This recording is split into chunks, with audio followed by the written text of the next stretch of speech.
জনগণ তাঁর আহ্বানে সাড়া দিয়েছেন। সংস্কারের পক্ষে জনরায় এসেছে। যেসব রাজনৈতিক দল আছেন তাদের সকলের প্রতি আহ্বান হচ্ছে আলাপ আলোচনার মাধ্যমে ঐক্যবদ্ধভাবে এই গণরায় বাস্তবায়ন নিশ্চিত করতে হবে।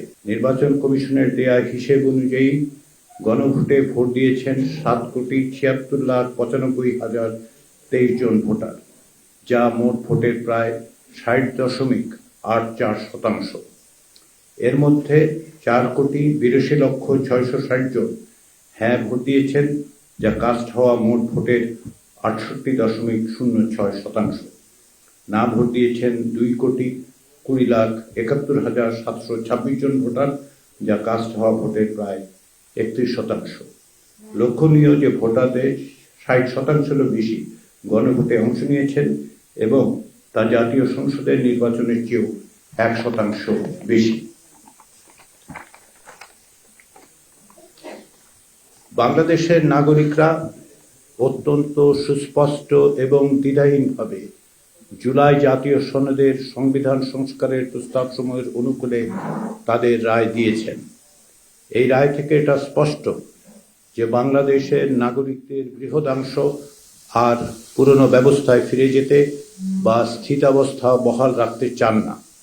তারা চান পরিবর্তন, রাষ্ট্র ব্যবস্থায় সংস্কার। মাননীয় প্রধান উপদেষ্টা গণভোটের প্রাক্কালে জাতির উদ্দেশ্যে বলেছিলেন, একটি জাতীয় রূপান্তর কখনোই একক সিদ্ধান্ত বা একক শাসনের মাধ্যমে টেকসই হবে না। জনগণই রাষ্ট্রের প্রকৃত শক্তি। পরিবর্তনের চূড়ান্ত বৈধতা আসে জনগণের সম্মতি থেকেই।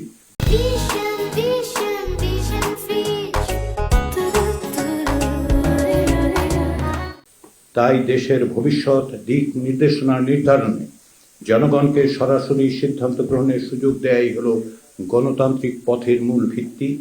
এই লক্ষ্যেই আমরা গণভোটের আয়োজন করেছি, যাতে দেশের ভবিষ্যৎ সংস্কারের দিশা নির্ধারণে জনগণ সরাসরি নিজেদের মত প্রকাশ করতে পারেন। জনগণ তাঁর আহ্বানে সাড়া দিয়েছেন। সংস্কারের পক্ষে জনরায় এসেছে। গণভোটে দেয়া জনগণের রায়কে কেবল সংখ্যার বিবেচনায় দেখলেই হবে না। জনগণের এই রায় হচ্ছে 2024 সালের জুলাই আগস্টের গণ অভ্যুত্থানে যারা প্রাণ দিয়েছেন, যারা আহত হয়েছেন, যারা অকুত ভয়ে লড়াই করেছেন, তারা আমাদের উপর যে দায়িত্ব অর্পণ করেছেন তার স্বীকৃতি। তাদের দেয়া দায়িত্ব পালনের জন্য জনগণের অঙ্গীকার। প্রায় 16 বছর ধরে যে বীরের রক্তস্রোত, মাতার অশ্রুধারা, নির্যাতিতের হাহাকার, তার যেন আর পুনরাবৃত্তি না ঘটে, সেই বিষয়ে প্রাতিষ্ঠানিক কাঠামো গঠনের জন আকাঙ্ক্ষার প্রকাশ। সার্বভৌম জনগণের অভিপ্রায় যে প্রকাশ ঘটেছিল 2024 সালের গণ অভ্যুত্থানের মধ্য দিয়ে, তাই পুনর্বার এই রায়ে প্রকাশিত হল।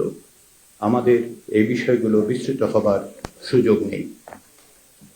গণভোটের প্রচার ও জনসচেতনতা তৈরির কাজে আমরা সমাজের বিভিন্ন স্তরের মানুষের কাছ থেকে যে সহযোগিতা ও সমর্থন পেয়েছি, তার জন্য আমরা আন্তরিকভাবে কৃতজ্ঞ। রাজনৈতিক দলসমূহ, প্রশাসনের কর্মকর্তা ও কর্মচারীবৃন্দ, জনসমাজ বা সিভিল সোসাইটির সদস্য ও গ্রামাঞ্চলের বেসরকারি উন্নয়ন সংস্থাগুলো প্রচারের কাজে ব্যাপকভাবে সাহায্য করেছেন। আমি বিশেষ করে উল্লেখ করতে চাই জুলাই শহীদদের পরিবার, জুলাই যোদ্ধা, জুলাই রাজবন্দী, বৈষম্য বিরোধী ছাত্র আন্দোলন, সুশাসনের জন্য নাগরিক সুজন, চাকরিতে বয়সসীমা বৃদ্ধি, সাধারণ শিক্ষার্থীদের কথা। তাঁরা স্বতঃপ্রণোদিত হয়ে সংগঠিতভাবে প্রচার চালিয়েছেন। আমাদের দপ্তরের কর্মচারী ও কর্মকর্তারা অত্যন্ত নিষ্ঠার সঙ্গে অকুণ্ঠ চিত্তে অতিরিক্ত সময় এবং শ্রম দিয়েছেন। এর পাশাপাশি ব্যক্তিগত উদ্যোগে অফলাইনে অনলাইনে অসংখ্য মানুষ প্রচার চালিয়েছেন। তাদের সকলের কাছে আমরা আন্তরিকভাবে কৃতজ্ঞ। সংস্কৃতি বিষয়ক উপদেষ্টা মোস্তফা ফারুকীর নেতৃত্বে তার সহযোগীরা প্রচার ভিডিও তৈরির মাধ্যমে অনলাইনে ভোটারদের উদ্বুদ্ধ করেছেন এবং ভোটের গাড়ির মাধ্যমে তা গ্রামান্তরের মানুষের কাছে সেই বার্তা পৌঁছে দিয়েছেন। তাদের এই প্রচেষ্টা ছিল অভূতপূর্ব এবং অভাবনীয়। তাতে জনগণের যে ব্যাপক সাড়া পাওয়া গেছে, তার জন্য আমরা সকলকে ধন্যবাদ জানাই। আমরা মিডিয়া কর্মীদের কাছে, সাংবাদিকদের কাছে আন্তরিকভাবে কৃতজ্ঞ। আপনারা গণভোটের খবর ঘরে ঘরে পৌঁছে দিয়েছেন আমাদের কাজের দুর্বলতার দিকে মনোযোগ আকর্ষণ করেছেন এবং আমাদের সাফল্যের দিক তুলে ধরেছেন। যারা গণভোটের প্রক্রিয়া পদ্ধতি নিয়ে আমাদের কাজের সমালোচনা করেছেন, আমরা তাদের কাছেও কৃতজ্ঞ। সকলের কণ্ঠস্বর, ইতিবাচক এবং নেতিবাচক সকল কিছুই একটি গণতান্ত্রিক সমাজে অপরিহার্য অঙ্গ। গণভোটের মধ্য দিয়ে সংস্কারের ব্যাপারে যে সুস্পষ্ট গণরায় প্রকাশিত হয়েছে তা বাস্তবায়নের দায়িত্ব রাজনৈতিক দলসমূহের। রাষ্ট্র সংস্কারের ব্যাপারে সকল রাজনৈতিক দল অঙ্গীকারাবদ্ধ। ক্ষমতাসীন দল এবং জাতীয় সংসদ ও সংবিধান সংস্কার পরিষদে প্রতিনিধিত্বকারী দলসমূহ এবং সংসদের বাইরেও যেসব রাজনৈতিক দল আছেন তাদের সকলের প্রতি আহ্বান হচ্ছে আলাপ আলোচনার মাধ্যমে ঐক্যবদ্ধভাবে এই গণরায় বাস্তবায়ন নিশ্চিত করতে হবে।